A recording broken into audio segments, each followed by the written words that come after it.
Hello students, welcome to GSEasyTech.com digital classroom. मैं हूं आपका ट्यूटर गोपाल शर्मा और आप देख रहे हो यूट्यूब चैनल GSEasyTech प्राइम।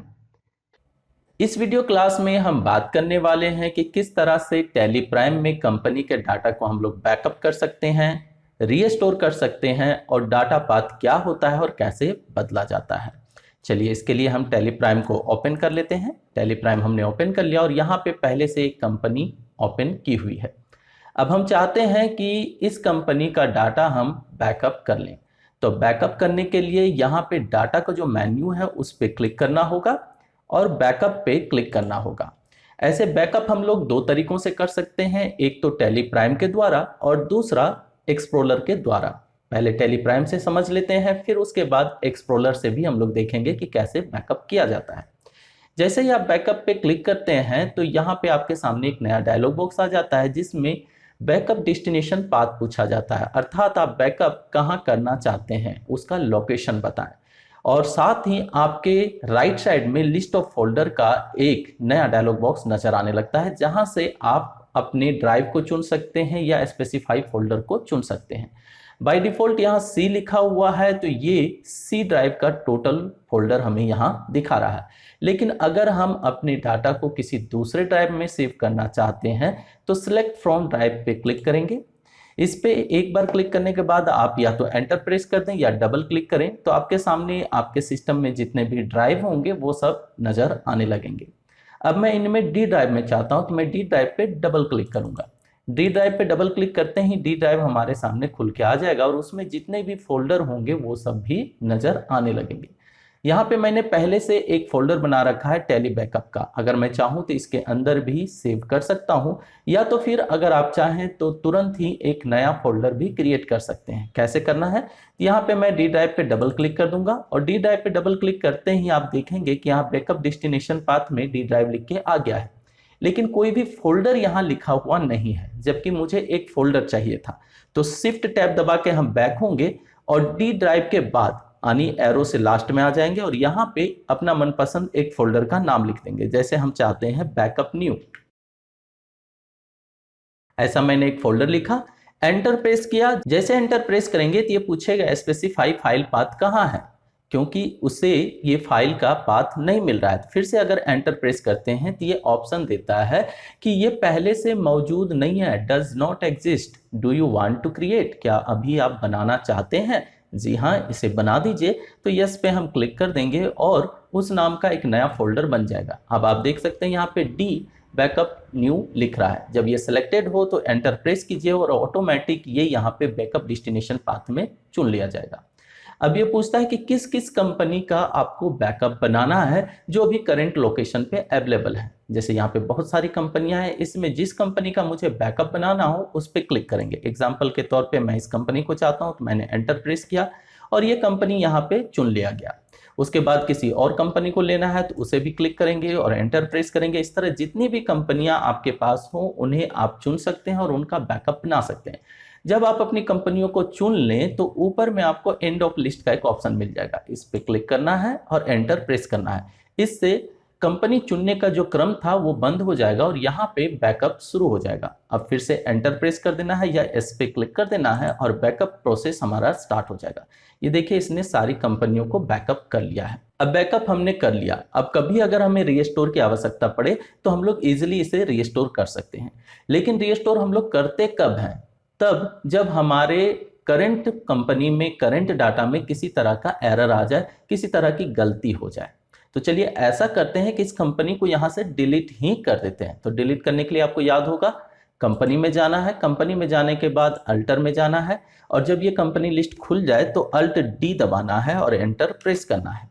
इससे क्या होगा, ये कंपनी डिलीट हो जाएगी। फिर से एंटर प्रेस करेंगे और कंफर्म हो जाएगा और ये कंपनी डिलीट। अब आप देख सकते हैं कि हमारे लिस्ट में वो RNP का कंपनी नजर नहीं आ रहा है। अब चलिए उस कंपनी को हम लोग रीस्टोर करते हैं। रीस्टोर करने के लिए डाटा पे क्लिक करेंगे और रीस्टोर पे क्लिक करेंगे। रीस्टोर पे क्लिक करते ही हमारे सामने सेम वैसे ही एक डायलॉग बॉक्स आ जाएगा जो हमारे बैकअप के समय आया था और यहाँ पे रीस्टोर डेस्टिनेशन पाथ पूछेगा कि कहाँ पे बैकअप करना है। तो ये बैकअप हमें इसी जगह पे करना है। और कंपनी का नाम पूछ रहा है कि कंपनी का नाम कहाँ है, तो कंपनी का नाम इसे कब मिलेगा, जब हम लोग इसे वो पाथ दिखाएंगे जहाँ पे हमने बैकअप किया था। तो उसके लिए हम लोग सेलेक्ट फ्रॉम ड्राइव पे जाएंगे, यहाँ पे डबल क्लिक करेंगे, डी ड्राइव हमने लिया और डी ड्राइव में हमारी एक नई फोल्डर बन चुकी होगी बैकअप न्यू, इस पे डबल क्लिक करेंगे। डबल क्लिक करते ही आप देख सकते हैं कि यहाँ पे सारी कंपनियों के नाम आने लगे। अब हमें कौन सा लेना था, RNP, तो RNP पे हम डबल क्लिक करेंगे और ये चुन लिया जाएगा। चुनने के बाद फिर से एंड ऑफ लिस्ट लेना रहेगा क्योंकि एक ही कंपनी का हम यहाँ पे रिस्टोर करना चाहते हैं। तो ये कंपनी आ चुकी है, यस पे क्लिक करेंगे और ये कंपनी रिस्टोर हो जाएगी।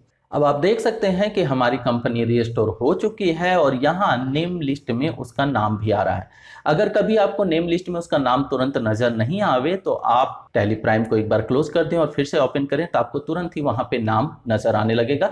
ये एस्केप करके इस स्क्रीन से बाहर जाएं, फिर से एस्केप करें और ये रिफ्रेश हो जाएगा और फिर से आपके सामने सिलेक्ट कंपनी का ऑप्शन ले आएगा और वहां पे आप इस कंपनी का नाम जरूर पाएंगे। तो आपने बैकअप करना सीख लिया, आपने रिस्टोर करना सीख लिया टैली प्राइम के द्वारा। अब चलिए देखते हैं कि एक्सप्लोरर के द्वारा कैसे हम लोग बैकअप और रिस्टोर कर सकते हैं। तो जिस कंपनी का आपको बैकअप करना हो, सबसे पहले उसके फोल्डर नंबर को यहां से आप देख लें। जैसे यहाँ पे टेस्टिंग फॉर प्राइम का नंबर है 10003, हमको ये याद रखना है। इसके बाद हम जाएंगे विंडो एक्सप्लोरर में। विंडो एक्सप्लोरर में जाने के बाद जहां उसका पाथ था वहां पहुंचना है, तो सी ड्राइव, यूजर्स, पब्लिक, इसके बाद टैली ERP9 और यहाँ हमने डाटा में रखा है और उसका नंबर क्या था, ये था 10003। तो इसे हम यहाँ राइट क्लिक करेंगे, कॉपी करेंगे और जिस लोकेशन पे इसे बैकअप करना हो वहां ले जाके इसे पेस्ट कर देंगे। एग्जाम्पल के तौर पे मुझे डी ड्राइव में बैकअप करना है, तो यहाँ लोकल डिस्क डी में जाएंगे और यहाँ बैकअप न्यू और यहाँ आके पेस्ट कर देंगे। अब दोनों में फर्क क्या होता है ये आप समझ लें। ये कंपनी यहाँ पे इनक्रिप्ट की हुई नहीं है, जबकि जो हमने टैली प्राइम से बैकअप किया था वो इनक्रिप्ट करके मिलती है। अगर आप रिस्टोर में जाएंगे तो ये कंपनी वहां नजर नहीं आएगी क्योंकि ये बैकअप किया हुआ नहीं है, ये डाटा को हमने कॉपी करके रख लिया है। लेकिन ये काफी आसान है। दूसरा फायदा ये है कि आप चाहें तो डायरेक्टली यहीं से टैली प्राइम का यूज ले सकते हैं, मतलब इस कंपनी को यहीं से एक्सेस कर सकते हैं। इसके लिए हम लोग जाएंगे टैली प्राइम में और उसके बाद लोकेशन चेंज कर देंगे सिलेक्ट कंपनी में। जैसे यहाँ पर अभी क्या दिखा रहा है, सी ड्राइव, हमें डी ड्राइव से कंपनी ओपन करनी है, तो यहाँ पे हम लेंगे सिलेक्ट फ्रॉम ड्राइव और सिलेक्ट फ्रॉम ड्राइव में डी ड्राइव में जाएंगे और डी ड्राइव में हमने बनाया था बैकअप न्यू। इसे अगर हम डबल क्लिक करें तो यहाँ आप देखिए टेस्टिंग फॉर प्राइम यहाँ पे नजर आ रहा है 10003, क्योंकि हमने इसी को वहां पे पेस्ट किया था। अगर हम इसे डबल क्लिक करें तो ये कंपनी हमारी सेलेक्ट हो जाएगी और ओपन हो जाएगी। तो आप विंडो एक्सप्लोरर का इस्तेमाल करके भी डाटा को बैकअप रख सकते हैं और टैली प्राइम का इस्तेमाल करके भी डाटा को बैकअप रख सकते हैं। अब बात करते हैं डाटा पाथ की। तो डाटा पाथ होता क्या है, तो इसके लिए अगर आप डाटा पे जाएं तो यहाँ पे डाटा पाथ आपको मिलता है। डाटा पाथ वो लोकेशन है जो बाय डिफॉल्ट टैली आपको प्रोवाइड करता है जब आप टैली को ओपन करते हैं। जैसे आप टैली को ओपन करते हैं वैसे ही ये अपने फाइलों को जहां सर्च करेगा वो पाथ है ये। तो अभी ये कहाँ पे खोज रहा है, सी ड्राइव यूजर में। हम चाहते हैं कि ये सी ड्राइव यूजर में ना जाए, ये सीधा डी ड्राइव में जाए। तो इसके लिए हम क्या करेंगे, इस पे डबल क्लिक करेंगे। डबल क्लिक करते ही ये हमारे सामने एडिट मोड में खुल के आ जाएगा कुछ इस तरह से। इसके बाद सिलेक्ट फ्रॉम ड्राइव लेंगे, डी ड्राइव लेंगे और जहां हम चाहते हैं कि जिस जगह से ये फाइलों को पढ़े उस जगह को हम इसे दिखाएंगे। जैसे बैकअप न्यू, इसे मैंने लिया और जब ये आ जाए यहाँ पे लिस्ट आपको दिखने लगे तो एंटर प्रेस कर दीजिए। इससे क्या है, ये इस फोल्डर और बाकी का जो ड्राइव का एड्रेस है उसे सेव कर लेगा अपनी लोकेशन में। अब हमें यहाँ से एस्केप कर देना है और कंपनी में अगर हम जाएंगे और नई कंपनी अगर ओपन हम करना चाहेंगे, जैसे सेलेक्ट में जाएंगे और एंटर प्रेस करेंगे तो देखिए ये किस लोकेशन पे सर्च करता है। ये देखिए डी बैकअप न्यू पे सर्च कर रहा है और अभी किस पे कर रहा था, सी ड्राइव पे कर रहा था। क्योंकि हमने डाटा पाथ बदल दिया है इसलिए ये दूसरे जगह पे हमारे फाइलों को सर्च कर रहा है। तो टैली प्राइम आपको सहूलियत देता है कि आप अपने मनचाहे लोकेशन से अपने डाटा को एक्सेस कर सकें और काम कर सकें। कोई जरूरी नहीं है कि आप सारे फाइलें एक ही जगह पे रखें। आप चाहें तो किसी दूसरे ड्राइव में भी रख सकते हैं और वहां से भी अपनी कंपनी के डाटा को एक्सेस कर सकते हैं, उस पर काम कर सकते हैं। आज के इस क्लास में यहीं तक। आगे आने वाले वीडियो क्लासेस के लिए चैनल को सब्सक्राइब करना ना भूलें, दोस्तों के साथ शेयर करें और वीडियो को लाइक जरूर करें। Bye, thank you.